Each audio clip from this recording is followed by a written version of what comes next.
우리 하나님의 말씀 요한복음 5장 39절 보시겠습니다.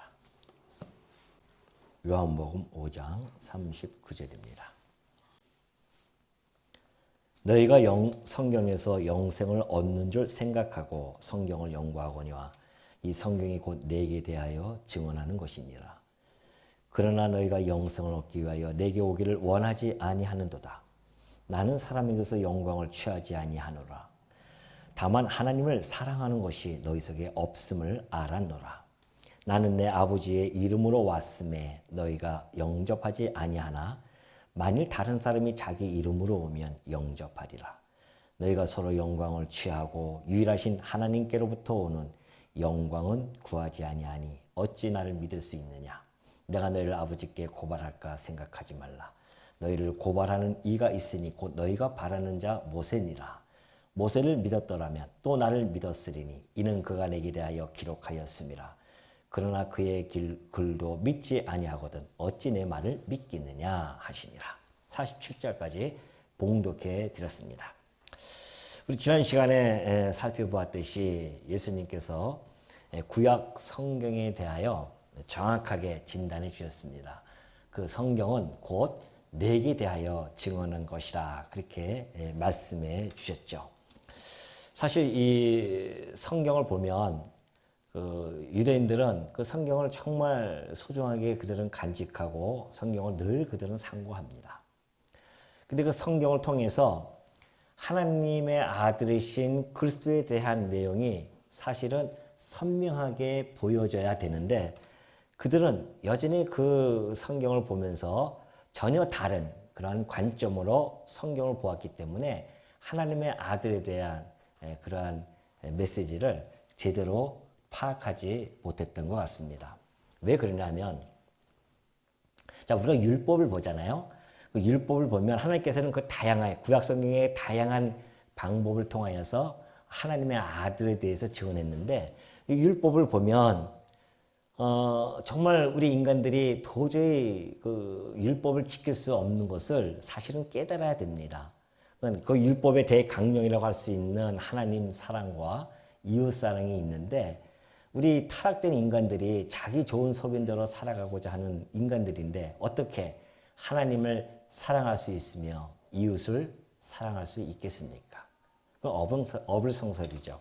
그러니까 도저히 그럴 수 없는데 이 유대인들은요 율법을 보면서 나는 정말 이것을 지킬 수 없는 죄인이구나 라고 그렇게 접근이 돼야 되는데 이 율법을 잘 지키면 우리는 의롭게 되어질 수 있겠다라고 착각을 한 겁니다.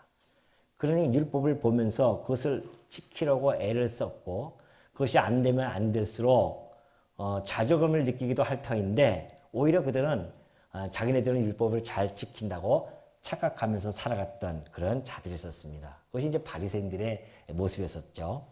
그러니 율법을 통하여서 자기가 죄인임을 깨닫고 그곳에서 하나님께서 주시는 그 복음의 메시지를 발견한다고 한다면 하나님의 아들이 이 땅에 오셔서 우리를 대신해서 죽으시고 우리의 구속주이신 그분이 우리를 영원한 생명으로 인도하실 거야 라고 생각을 할 수가 있잖아요.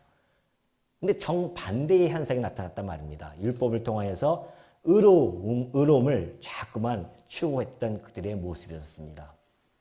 뿐만이 아니죠. 이스라엘 역사를 가만히 이렇게 들여다보면 너무도 잘 나타나 있습니다. 아, 우리 인간이 정말 죄인일 수밖에 없구나. 이스라엘 역사가 전반적으로 다 보면요. 하나님의 율법을 지키지 못했던 그런 것을 보여주는 것이 이스라엘 역사였습니다. 그러니까 광야에서부터 시작해서 하나님을 불순종하고 오죽하면은 그 땅에 들어가지 못하고 40년 동안 광야길로 헤맬 수밖에 없었냐 말이죠. 그리고 가나안 땅에 들어갔더니만 거기서도 여전히 율법을 지키지 못하는 그것이 역사서예요. 그럼 우리가 역사서를 자세히 살펴보면 이스라엘 백성들이 우리 조상들이 율법대로 살아가지 못하는 존재들이구나 라는 것을 깨달아야 되거든요. 그래서 그 역사 속에서 하나님의 아들을 발견하고 그가 오셔서 우리 대신 죽으실 것 그리고 살아나심으로 말미암아 영원한 생명을 주시겠구나라고 하는 그런 영생을 얻고자 해서 이 구약을 보는 건데 오히려 그런 역사를 그들은 보면서요. 야, 우리는 하나님의 택한 백성이다 라는 것에 꽂혀 있었습니다. 그러니까 선민사상만 그들은 부각시킨 거죠. 역사를 보면서 우리는 하나님의 백성이야. 이방인들은 우리하고는 전혀 달라. 이런 시각으로 역사서를 바라보니 그곳에 하나님의 아들이 보이겠냐 말이죠. 그래서 예수님이 하시는 말씀입니다. 성경이 너희들이 영생을 얻고자 이렇게 연구했는데 그것이 하나님이 내게 대하여 증거한 것이다. 근데 너희들이 영생을 얻기 위하여 내게 오기를 원하지 아니한다 그런 거죠. 만약에 영생을 얻고자 봤다고 한다면 분명히 하나님의 아들에게 가야 되거든요. 왜냐하면 구약 성경 전체가 하나님의 아들에게 이끌고 가는 몽학 성생과 같은 그런 역할을 하고 있기 때문에 구약을 연구하면 연구할수록 우리는 하나님의 아들에게로 가서 그 앞에서 그가 우리만의 소망이며 그가 우리의 구속주이기 때문에 우리는 그 하나님 앞에 가야 된다. 이렇게 생각이 되어야 되는데 그들은 오히려 예수 그리스도에게 오기를 원하지 아니한단 말이죠. 그걸 예수님이 지금 책망을 하고 있는 겁니다. 그러면서 나는 사람에게서 영광을 취하지 아니하노라. 내가 이렇게 이야기한다고 해서 너희들이 내가 오기를 원치 않는다고 해서 너희들이 내게 이끌기 위해서 내가 하는 얘기는 아니라는 것이죠. 나는 사람에게서 영광을 취하는 자가 아니다. 다만 하나님을 사랑하는 것이 너희 속에 없음을 알았노라. 뼈아픈 이야기입니다. 바리새인들이 듣기에는 너무 뼈아픈 이야기예요. 열불나죠. 자기네들은 지금까지 하나님을 그토록 사랑한다고 생각하고 살아왔던 자들인데 예수님이 단칼에 그것을 갖다가 말씀해 주고 계십니다. 아니다. 너희들은 하나님을 사랑하는 것이 너희 속에 없다. 이것을 내가 알았다. 그런 거죠. 하나님을 사랑한다는 것은요. 하나님의 뜻을 잘 분별하고 그 뜻을 따라서 하나님의 뜻을 정확하게 간파해서 하나님의 뜻에 순종하는 것. 이것이 하나님을 사랑하는 거 아니겠어요? 그러니까 하나님의 뜻을 잘 안다고 한다면 하나님의 아들에 대해서 알게 되어지고 그 하나님의 아들이 오면 그분을 영접하는 것. 이것이 하나님을 사랑하는 것인데 오히려 그분을 갖다가 죽이려고 달려드니 그 안에 무슨 하나님의 사랑이 있겠습니까? 하나님 사랑은요. 예수 그리스도를 통하지 않고서는 인간은 이뤄낼 수가 없습니다. 이웃사랑이요. 예수 그리스도를 통하지 아니하고서는 이웃사랑 해낼 수가 없습니다. 그게 안 된다는 겁니다. 오로지 예수 그리스도를 통하여서만이 우리가 하나님의 사랑을 알게 되어지고 이웃 사랑하는 법도 배운 것입니다.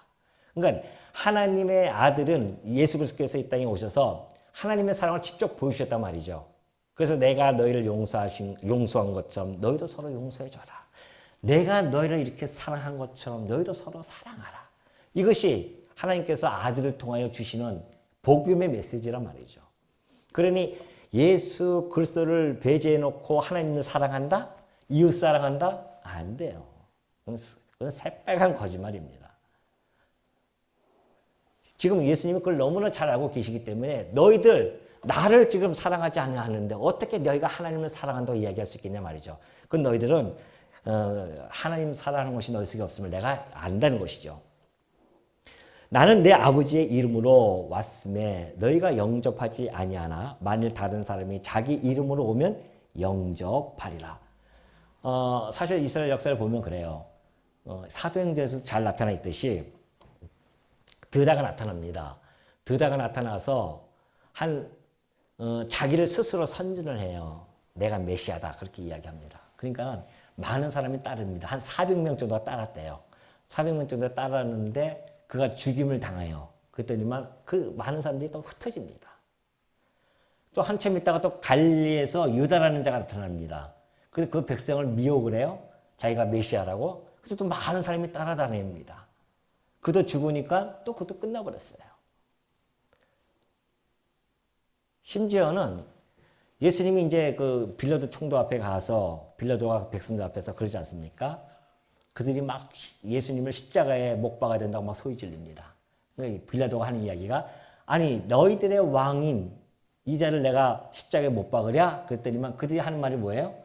무슨 소리입니까? 우리의 왕은 가이사가 아닙니까? 그렇게 이야기한단 말이죠. 가이사도 자기 이름으로 왔잖아요. 가이사는 자기 이름으로 왔단 말입니다. 근데 그 가이사는 오히려 받아들여요. 그들이. 드다라든가 유다라든가 이런 자들이 와서 자기 이름으로 왔는데 다 받아들여요. 영접해요.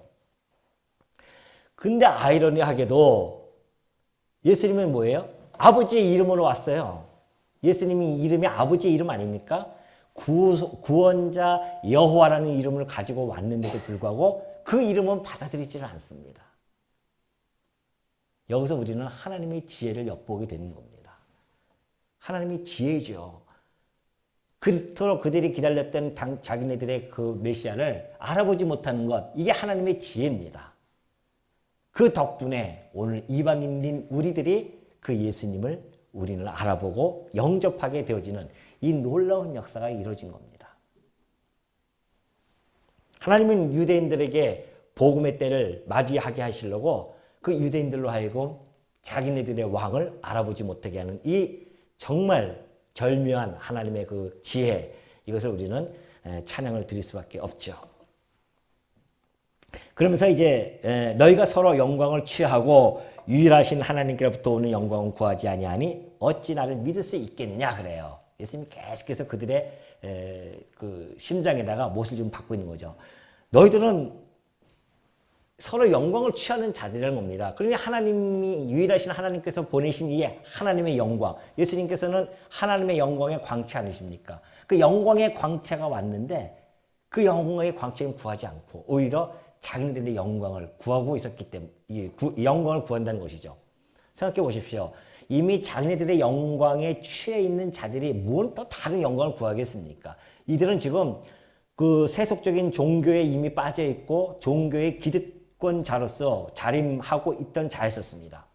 그래서 그들은 잔치자가 이렇게 벌어지면은 상석에 앉기를 참 좋아했어요. 좀 알아달라는 거죠. 그리고 이런 회당에 오면은 높은 자리가 있습니다. 그 높은 자리에 탁 당연히 자기네 자리인 줄 알고 찾아가서 앉아 있습니다. 시장 가면요, 사람들이 막 아이고 랍비어 이렇게 칭하면서 문안해 주는 걸 너무 좋아합니다. 이미 자기네들의 영광에 취해져 있는 자들이에요. 그런 자들이 무슨 하나님의 영광을 구하겠습니까? 아무 소용없는 거죠. 그걸 예수님이 정확하게 아시고 좀 말씀해 주는 겁니다. 그러니 너희가 나를 믿을 수 없다는 것을 이야기해 주고 있죠. 그러면서 내가 너희를 아버지께 고발할까 생각하지 말라. 너희를 고발하는 이가 있으니 곧 너희가 바라는 자 모세니라. 모세를 믿었더라면 또 나를 믿었으리니 이는 그가 내게 대하여 기록하였습니다. 그러나 그의 글도 믿지 아니하였거든 어찌 내 말을 믿겠느냐 하니라. 모세는요, 그 바리새인들의 입장에서는요, 항구적인 소망의 대상이었습니다. 변하지 않는 소망이에요. 그래서 자기네들은 자랑스럽게 얘기합니다.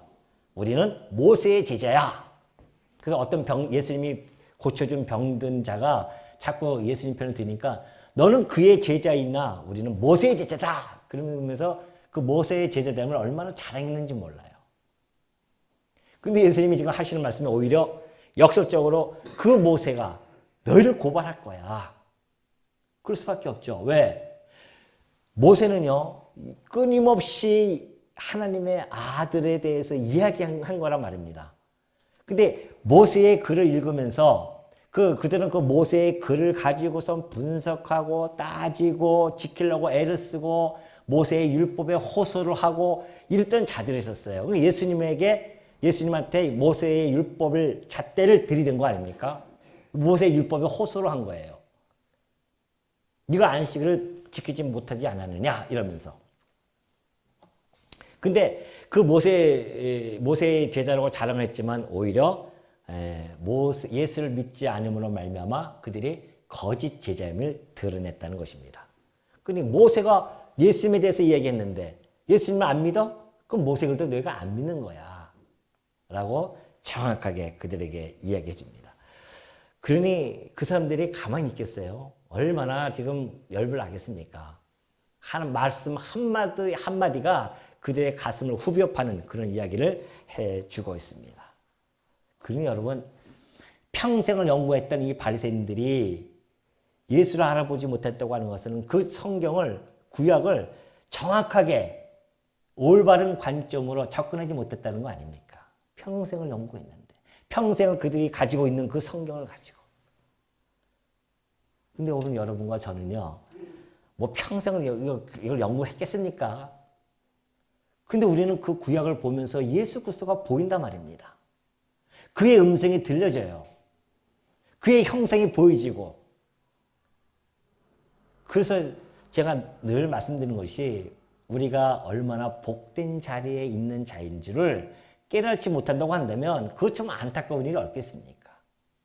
오늘 우리 자리에 앉아있는 우리 성도님들이나 우리 비대면으로 드리는 우리 성도님들 모두가 다 얼마나 복된 자리에 있는지 우리가 그걸 깨닫고 사셔야 된다는 겁니다.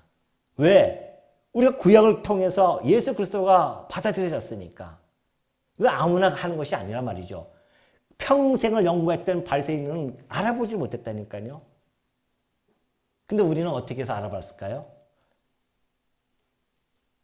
하나님께서 보내신 그 성령께서 우리 안에 계시니까 그 성령께서 우리로 하여금 깨닫게 해주셔서 이 구약을 볼 때마다 예수 그리스도를 확인할 수 있었다고 하는 것. 그래서 우리가 복받은 자이구나. 왜? 예수님께서 하나님께서 그러시지 않습니까? 아브라함에게 천하 만민에게 복받을 자, 천하 만민에게 복을 줄 자. 그 약속대로 오셔가지고 우리에게 복을 주신 거란 말이죠. 더 큰 복을 원하지도 마십시오. 이거보다 더 큰 복이 어디 있어요? 성경을 통해서 예수 그리스도를 알아보고 믿어지고 그를 영접했다는 것보다도 더 큰 복이 어디 있겠냐 말이죠. 그 복을 우리는 누리고 있는 중입니다. 바리새인들은 여전히 그 성경을 볼 때 의인의 눈으로 본 겁니다. 성경은 죄인의 눈으로 봐야 된다 하지 않습니까? 내가 성경을 보면서 내가 맞아 죄인이야. 나 이걸 지키지 못해. 이스라엘 역사를 보면서 역시 다 죄인들의 삶은 똑같구나. 우리의 삶은 거기 아니겠어요? 다 똑같죠. 그래서 우리의 소망을 예수 그리스도에게 두고 내가 죄인이기 때문에 나를 구속해 주실 그리스도를 기대하고 소망하고 그래서 그를 믿고 영접하고 그래서 영원한 생명을 얻는 이것이 바로 하나님의 자녀가 되는 권세, 이것이 복된 자리임을 다시 한번 여러분들의 마음속에 꼭 간직해 주시기 바랍니다. 자, 이제 6장에 넘어갑니다. 6장에 넘어가면 이 6장은요 5장과 더불어서 정말 물론 이 복음서 한 장 한 장이 다 정말 우리들에게는 너무나 귀중한 그런 영적인 양식으로서 우리에게 다가오고 또 위대한 장들로서 우리에게 다가옵니다.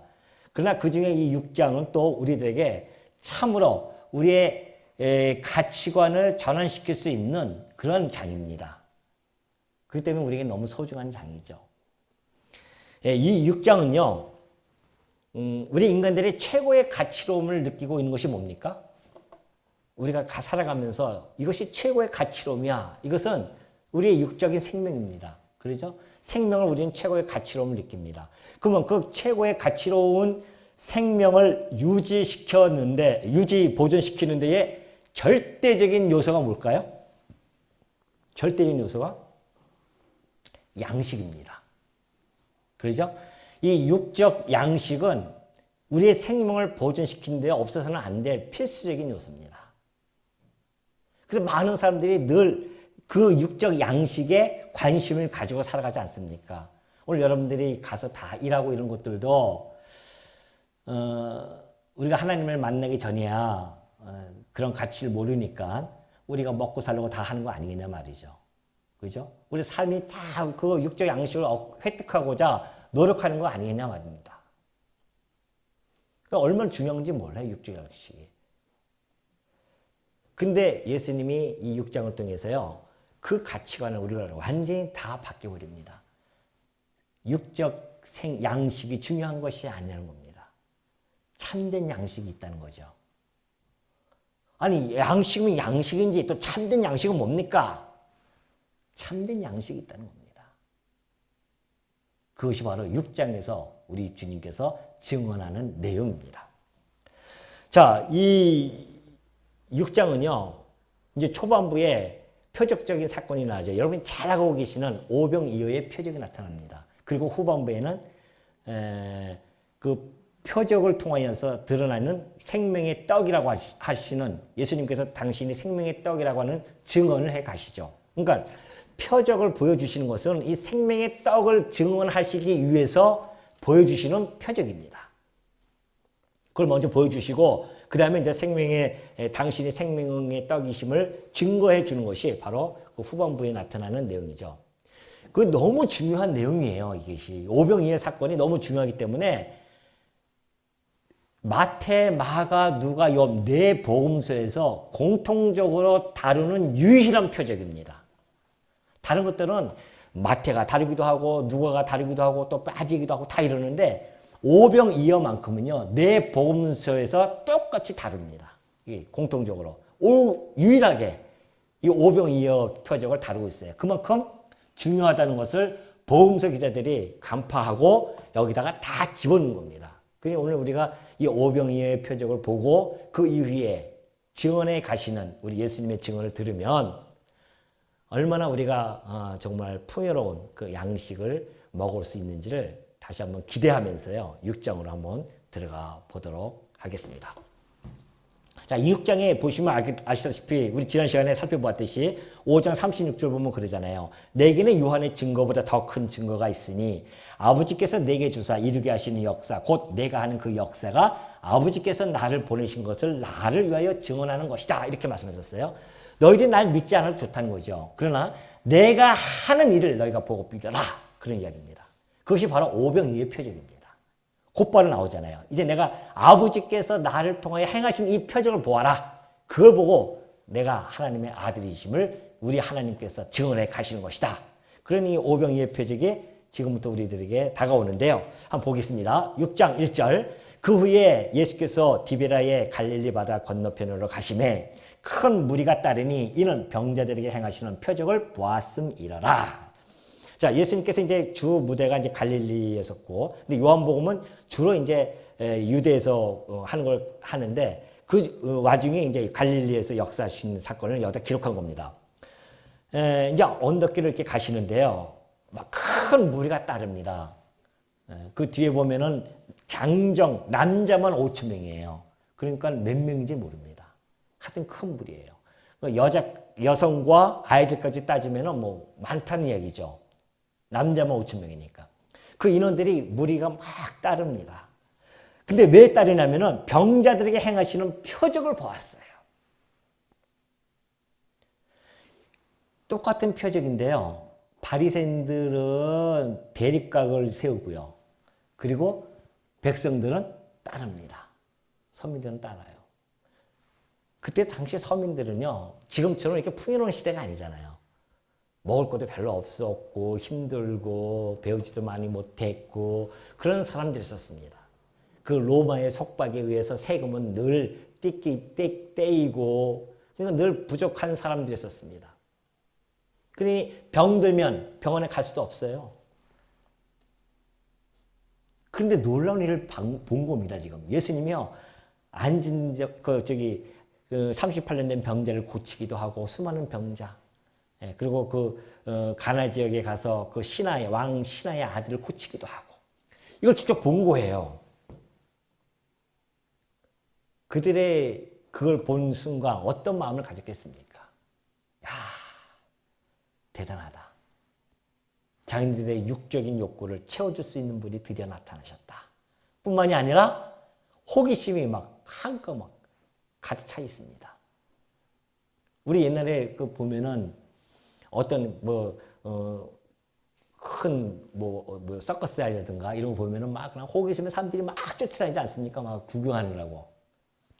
그러니까 이 사람들은 호기심과 못 보던 걸 보니까 호기심과 그리고 육적 욕구의 충족에 대한 기대감 이런 것들을 보고 예수님을 따르고 있는 중이었어요. 그 이상도 그 이하도 아닙니다. 정말 그 표적을 보고 야 이분이 하나님의 아들 그리스도가 틀림이 없구나. 그래서 정말 그 믿음을 갖는 그런 믿음이 아니었단 말입니다. 그런 믿음은요. 제자들도 그 표적 보고도 그런 믿음을 가질 수가 없었어요. 그 믿음은 오로지 하나님이 보내신 성령이 아니고서는 그 믿음을 가질 수가 없습니다. 그냥 놀랄 뿐이죠. 와 저런 일도 벌어지는구나. 이런 것뿐이지 정말 그가 하나님의 아들 그리스도이시다 라고 하면서 자기 가슴에 팍 박힐 수 있는 믿음 그런 건 없었단 말입니다. 성령이 아직 공식적으로 강림하시기 전이었기 때문에 그러니까 그들은 그렇게 해서 따라다니는 자들이에요. 그러니 여러분들 우리가 지금도 그렇지 않습니까? 수많은 사람들이 예수님을 많이 따르고 있습니다. 근데 호기심에 의해서 따르는 사람도 많이 있을 겁니다. 또는 자기 육적 욕구를 충족시킬 수 있는 분으로 생각하고 따르는 분도 많이 있을 것입니다. 혹시 우리는 그런 부류에 있지 않는지 곰곰이 생각해 볼 시간이죠. 우리도 이렇게 막 하다 보면은 세상에 속해서 살다 보면요. 우리도 모르게 그냥 예수님을 우리의 호기심 아니면 우리의 육적 욕구를 채워줄 수 있는 정도 그 정도의 예수로 착각하고 살아갈 때도 혹 없지 않아 있을 수 있기 때문에 그렇습니다. 예수님이 우리 삶의 중심이 아니라 우리 삶의 언저리에 얹혀져 있는 분으로 생각할 수도 있기 때문에 그렇습니다. 아니라고 힘있게 얘기할 수 있겠냐 말이죠. 그래서 한번 생각해 봐야 된다는 이야기가 제가 여러분에게 한번 드린 겁니다. 우리가 날마다 뒤를 돌아보면서 우리의 신앙을 점검하지 아니하면 우리도 모르게 시류에 떠밀려가는 신앙으로 되어지고 종교적인 그러한 신앙인으로서 끝낼 수도 있단 말이죠. 정말 예수님이 나의 그리스도이신지 그리고 내 생명보다도 귀한 분을 여기는지 그래서 그 생명을 내 생명을 그분을 위해서 초계처럼 내어 던질 수 있는 그런 분으로 우리가 지금 믿고 살고 있는지 날마다 우리가 점검하지 아니한다고 한다면 우리의 신앙도 자칫하면은 이러한 이들 무리처럼 그냥 휩쓸려서 가는 그런 신앙으로 전락할 수 있다는 것을 늘 우리가 명심해야 됩니다. 마침 예수께서 산에 오르사 제자들과 함께 거기 앉으시니 마침 유대인의 명절인 유월절이 가까운지라. 예수께서 눈을 들어 큰 무리가 자기에게로 오시는 것을 보시고 빌립에게 이르시되 우리가 어디서 떡을 사서 이 사람들을 먹이겠느냐 하시니 이렇게 말씀하시면 친히 어떻게 하실지를 아시고 빌립을 시험하고자 하십니다. 빌립이 대답하되 각 사람으로 조금씩 받게 할지라도 200데나리온의 떡이 부족하리이다. 5,000명이 장정만 5,000명 큰 무리가 따르니까 예수님께서 아시죠? 그 무리가 어떤 마음을 가지고 따르는지 잘 알고 계십니다. 또 그들이 곧 떠날 자들도 알고 계셔요. 그런데도 불구하고 예수님은 그들에게 긍휼을 끝없이 베풀어 주십니다. 다시 돌아올 자들이기 때문에 그래요. 이들이 다시 돌아올 자거다. 나를 철저하게 버리겠지만은 그러나 다시 그들이 돌아올 자들이기 때문에 그들에게 베푸시는 그 긍휼하심은 끝없이 이어집니다. 그들을 먹이셔야겠다는 것이죠. 그러면서 빌립에게 묻습니다. 빌립아, 우리가 어디서 떡을 사서 이 사람들을 먹이겠느냐? 장소를 물어보십니다. 우리가 떡을 어디서 사야 되지 않겠느냐? 다음 내가 먹일 건데 떡을 어디서 사야 되겠느냐? 묻습니다. 근데 예수님은 이미 알고 계셔요. 어떻게 그들을 먹이실 줄을 알고 계십니다. 근데 빌립에게 지금 시험을 하고 있는 겁니다. 빌립아, 어떻게 어디서 떡을 살까? 장소를 물으니까 빌립은요 좀 이성주의였던 것 같아요. 그리고 현실적이고 아주 타산적입니다. 세상적인 계산법이 빨라요. 딱 얼추 딱 계산을 보니까 주여, 이들에게 떡을 조금씩만 준다 할지라도 200데나리온 떡이 부족합니다. 정확한 계산이 딱 떨어집니다. 아마 주판을 가지고 다녔던 것 같아요. 그러니까 금방 나오죠. 200데나리온은요, 그때 한 데나리온은 노동자 하루 품값입니다. 그러니까 어마어마한 거죠. 200일의 일을 해가지고서는 받는 그 월급, 그 일당을 그들에게 풀려면은 돈이, 예수님이 뭐 200데나리온이 있겠습니까? 그러니까 걱정스럽게 200데나리온 떡이 부족합니다. 라고 그렇게 이야기를 해요. 부족하다고 이야기하죠. 또 8절에 보면 그래. 제자 중 하나 곧 시몬 베드로의 형제 안드레가 예수께 여짜오되 여기 한 아이가 있어 보리떡 5개와 물고기 2마리를 가지고 있나이다. 그러나 그것이 이 많은 사람에게 얼마나 되겠습니까? 그래요. 또 안드레는 옆에서요. 주여, 누가 이 어린아이가 떡 5개, 보리떡 5개와 물고기 2마리 있는데, 아유, 택도 없습니다. 택도 없어요. 또 이 안드레는요, 완전 회의주의에 빠진 자입니다. 안 됩니다, 이거. 빌립은 이성에 밝고, 이 안드레는 회의에 빠져가지고서는 다 안 된다고 합니다. 빌립은요, 특히 안드레를 갖다가 전도했지 않습니까? 친구니까 전도했어요. 근데 그때 빌립이 안드레에게 했던 이야기가 기억납니다. 그러죠? 여러분 기억나십니까? 야, 안드레야, 우리가 모세의 글에 기록되어졌고, 그리고 여러 선지자들이 기록한 그 일을 우리가 만났다. 그래요. 그가 곧 메시아라는 이야기죠. 우리가 메시아를 만났다. 그리고 빌립은요, 안드레도 그렇고, 가나의 혼인잔치에서 포도주가 부족하고 떨어졌어요. 근데 예수님이 물로 포도주로 만드는 표적을 직접 본 자예요. 아니, 포도주가 떨어졌어요. 부족합니다. 그런데 예수님께서 물의 그 본질을 바꾸어서 포도주로 바꿔놨어요. 그걸 직접 목도한 빌립이 그 메시아 앞에서 세상적 계산법을 가지고 대하고 있는 중입니다. 무슨 말씀이십니까? 네? 창조주이신 예수 그리스도 앞에서 그 부족한 것을 넉넉히 채워주신 그 예수 그리스도 앞에서 빌립이 뭐라고 지금 이야기하고 있냐 말이죠. 부족합니다. 안드레도 모자랍니다. 안 됩니다. 이런 대답이 어딨어요. 시험을 해본 거란 말입니다. 예수님이 시험한 것은 그들을 넘어뜨리고자 한 것이 아닙니다. 이 시험이라는 단어는 시련과 같이 사용이 되어집니다. 시험이라고 하는 이 단어는 단련을 시키는 거예요. 당신의 제자답게 자꾸만 이걸 3년 동안 이들에게 단련을 시켜야 되지 않습니까? 그 이후에 성령께서 강림하시면 그 시너지 효과가 얼마나 크겠냐 말이죠. 그러니까 하나하나 단련시켜 나가는 중이에요. 네가 나를 믿지 못하느냐? 빌립은 이렇게 대답해야 되죠. 그렇게 물었을 때 주여 무슨 말씀이십니까? 물을 변하여 포도주로 만드신 우리 주님께서 이 돌을 변화해서 떡으로 만드실지 왜 못하시겠습니까? 그리하옵소서. 어떤 답이 맞는 답입니까? 오늘 여러분들은 현실적인 문제에 부딪혔을 때에 어떠한 답을 내실 것입니까? 우리는 빌립과 같은 문제가 많이 옵니다. 현실 속에서 우리는 엄청 많이 다쳐옵니다. 여러분 그때에 우리 주님 앞에서 뭐라고 대답하시겠냐 말이죠. 각자가 그 현실적인 문제 앞에서 우리의 메시아이신 그리스도 앞에 어떻게 대하며 어떻게 대답할 것인지를 날마다 여러분들은 준비하고 있어야 됩니다. 그 현실적인 문제가 우리에게 만만치 않지 않습니까? 그럴 때 우리는 주님 앞에서 어떻게 행동을 취할 것이며 어떠한 답을 내겠냐 말이죠. 물으실 때에.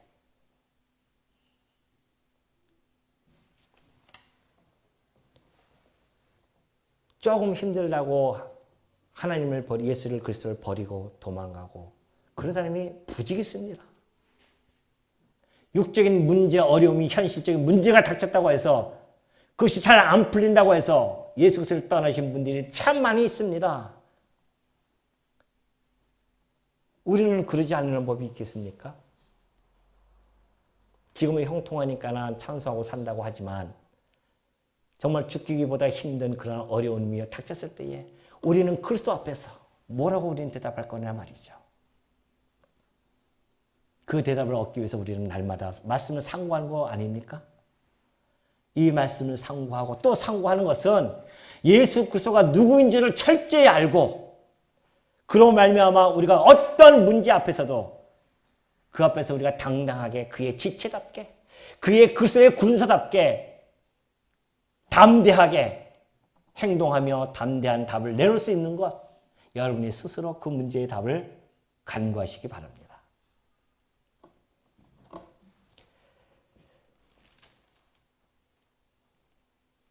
안드레도 부족하다고 그래요.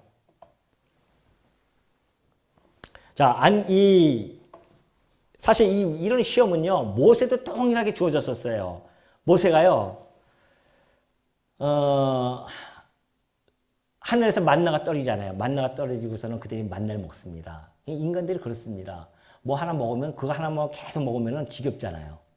이들도 만나를 계속 먹으니까 얼마나 지겹습니까? 모세께 와서 징징 짭니다. 울어요. 뭐 고기 먹고 싶다고. 인간이 그 정도뿐이 안 됩니다. 여러분 뭐 대단한 것 같아도.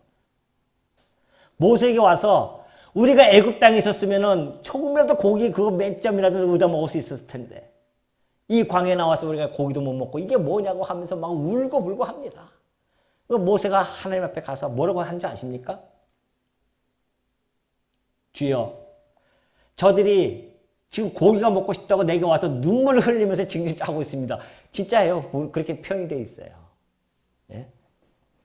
이 모든 백성에게 줄 고기를 내가 어디서 얻겠습니까? 이 고기를 내가 도대체 착각해도 보통 착각하는 것이 아닌가 모세가 지금. 자기가 하늘에서 만나를 내려줬나요?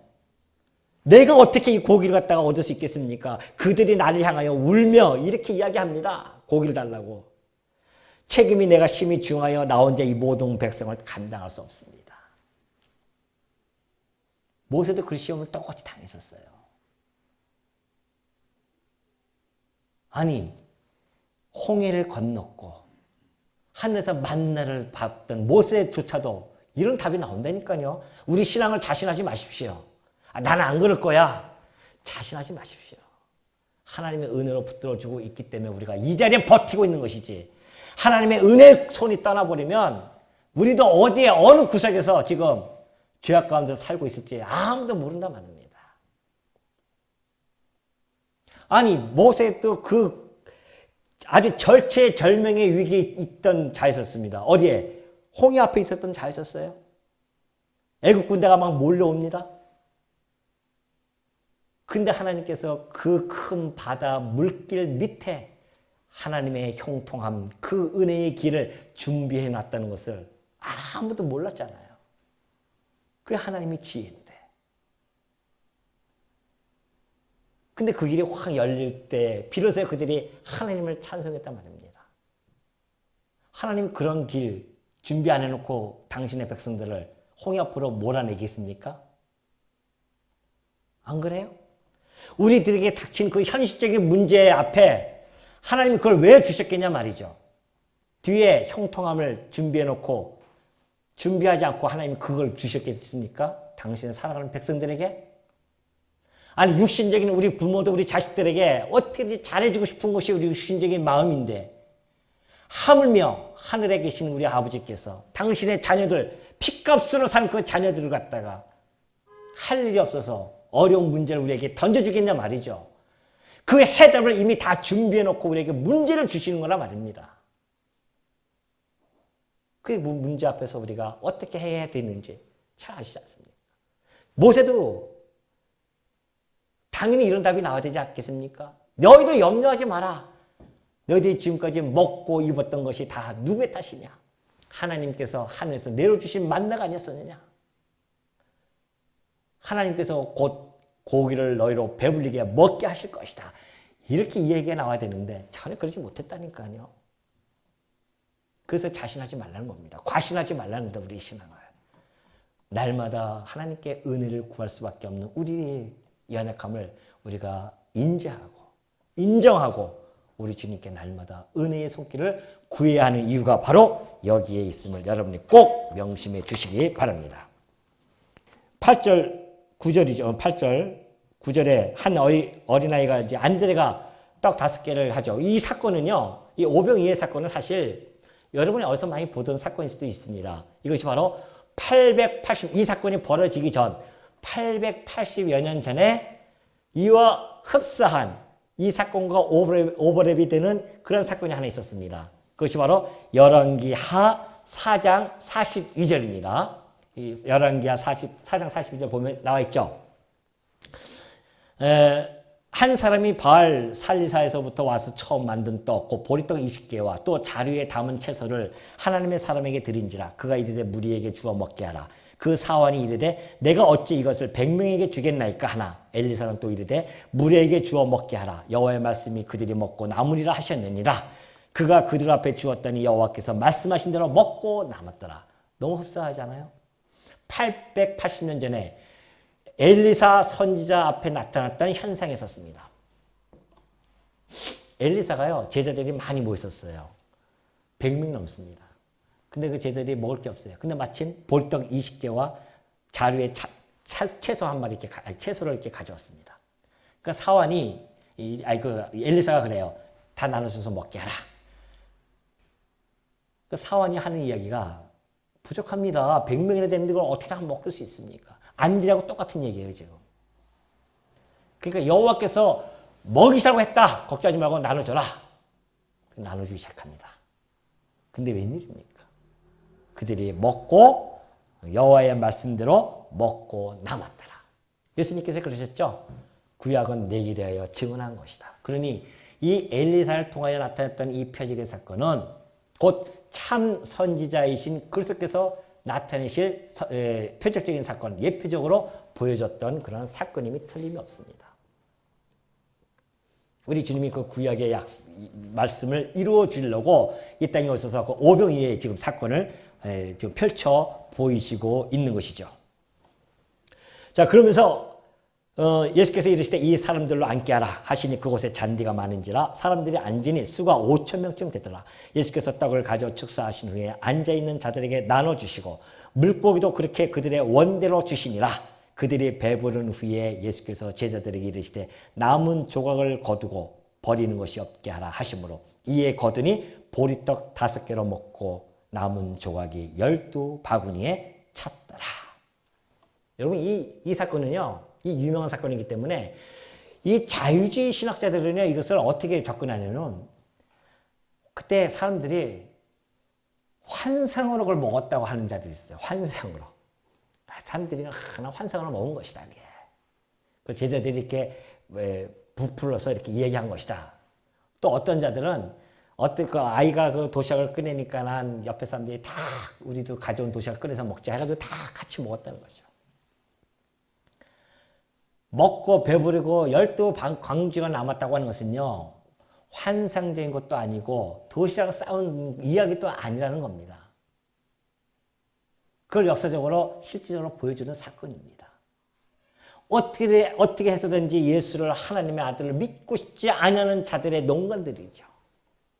거기에 많은 사람들이 또 호응하는 자들도 많이 있습니다. 아니에요. 우리 주님이 누구인 줄 알면은 이까진 게 무슨 대수입니까? 아니, 창조주, 무에서 유를 창조하신 하나님께서 이 땅에 오셔가지고서는 이거 나눠주시는데, 돌들을 떡으로 만들 수 있는 분은 아니겠어요? 그런데 있는 것 가지고서는 나눠주시는데, 그게 무슨 큰 대수라고 이걸 어떻게든지 왜곡시키고 훼손시키려고 엉터리 같은 소리를 한단 말입니다. 아닙니다. 이것은 역사적인 사건입니다. 그 12광줄이 남은 것이 그 증거입니다. 안드레와 빌립은요, 예수님 앞에서 부족하다고 얘기했습니다. 근데 예수님은 그들이 어떻게 해요? 원대로 주십니다. 원대로 주시고 배부른 후에 그들이 배를 만족하게 차운 다음에 남은 것이 12광줄이에요. 여러분, 원대로 먹고 배부르다고 하는 것은 무슨 이야기입니까? 만족을 했다는 겁니다. 예수님의 이 음식 잔치, 양식의 잔치는 만족을 줍니다.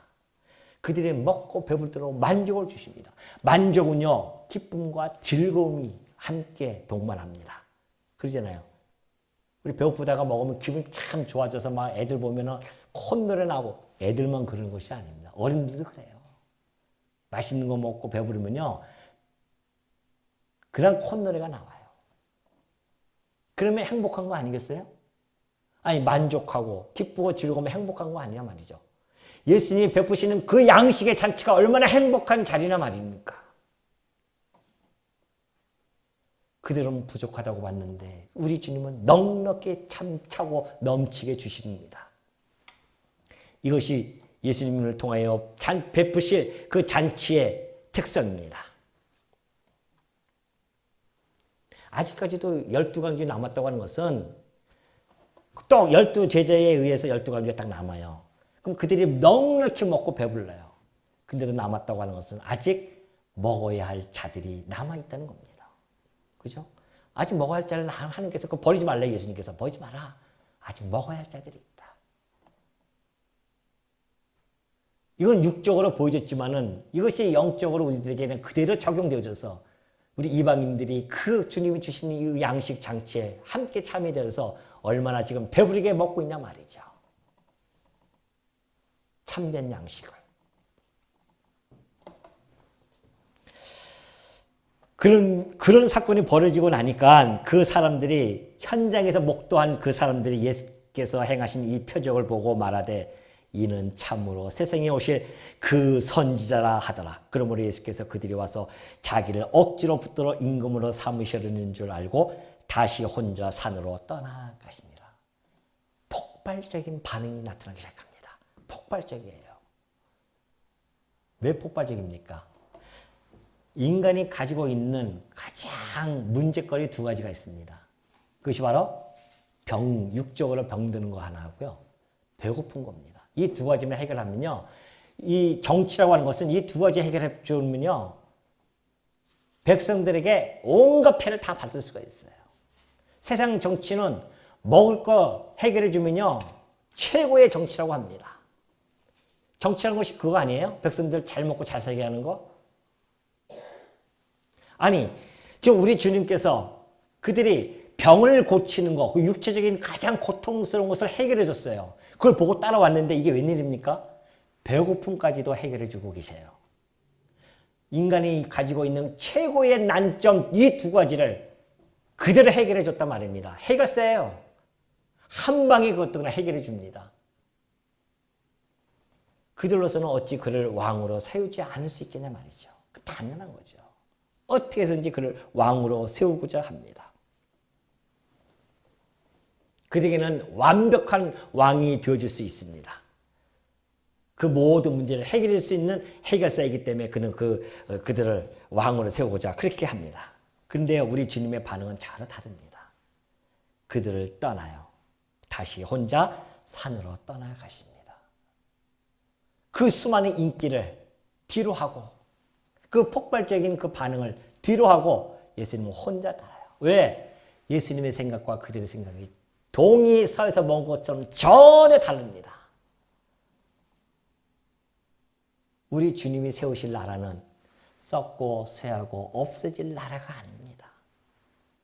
우리 주님이 세우실 그 나라의 백성들이 먹어야 할 양식은 썩고 쇠하고 없어질 이 육적 양식이 아니란 말입니다.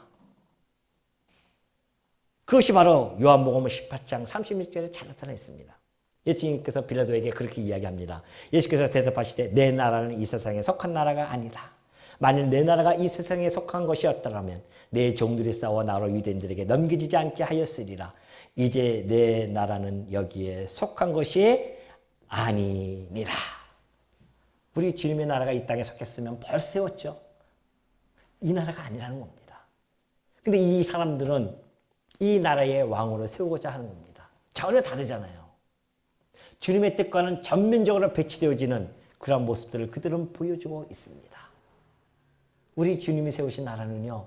썩고 쇠하고 없어질 나라가 아닙니다. 썩고 쇠하고 없어질 것을 먹을 거리가 아닙니다. 당신의 백성들에게 먹을 양식은 생명과입니다. 영원한 생명. 썩지 아니할 그 생명과 그걸 먹이실 거 우리 주님은 당신의 백성들에게 그것을 먹이시려고 하는 겁니다. 그가 세우실 나라는 그런 영원한 나라예요. 영생이 있는 나라. 그래서 우리 주님이 이 땅에 오신 겁니다. 우리의 영혼을 구원하시고 우리로 하여금 영적으로 피폐해진 우리를 살찌우기 위해서 이 땅에 오신 거죠. 예수님은 이미 광야에서 40일 금식하고요. 사단에게 시험 받을 때에 이미 그것을 선포하셨어요. 너 이 돌, 예수님에게 그러잖아요. 이 돌을 만들어서 배고프면 떡을 한번 만들어 봐라. 그때 우리 주님이 선언하신 것이 뭡니까? 사람이 떡으로만 사는 거 아니란다. 하나님의 말씀으로 하나님의 입으로 나오는 그 말씀으로 살아야 된다는 것을 정확하게 막 밝혀주시죠. 그걸 통해서 하나님의 나라의 성격이 이미 광야 40일 금식 후에 사단에게 시험을 받으시면서 결정 지어진 겁니다. 그의 나라의 성격은 완전히 다릅니다. 이 땅에서 경배받고 이 땅에서 잘 먹고 잘 사고 이 땅에서 명예를 취득하고 이런 것이 이 나라의 그리스도께서 세우실 나라가 아니라는 겁니다. 영원히 없어지지 않을 그 영원한 나라, 하늘나라. 그 백성으로 여러분과 나를 삼아주시고 그 나라 백성으로 살아가게 하시려고 이 땅에 오셨고 그로 말미암아 우리로 하여금 예수 그리스도를 알게 하셨고 영접하게 하셨고 주님께서 베푸시는 이 양식 잔치에 우리를 참석해 하게 하셔서 우리에게 먹고 배부를 수 있도록 영적 양식으로 마음껏 채워주신 그 예수 그리스도의 그 은혜의 자리에 여러분과 내가 함께 있다는 것에 늘 감사와 찬송이 넘치는 여러분이 되어주시기를 당부드립니다.